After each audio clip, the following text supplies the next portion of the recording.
চট্টগ্রাম বন্দরের বহির্নোঙরে থাকা বাংলার সৌরভ নামে তেলবাহী জাহাজে আগুনের ঘটনায় চিকিৎসাধীন অবস্থায় একজন মারা গেছেন।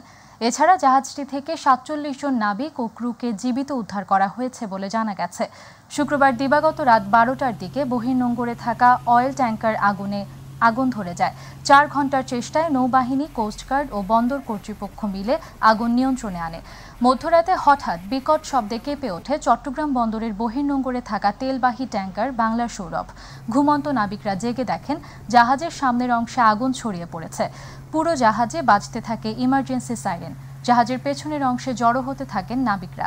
উদ্ধার সহায়তা চেয়ে নৌবাহিনী, কোস্টগার্ড ও বন্দর কর্তৃপক্ষের সাথে যোগাযোগ করেন ক্যাপ্টেন।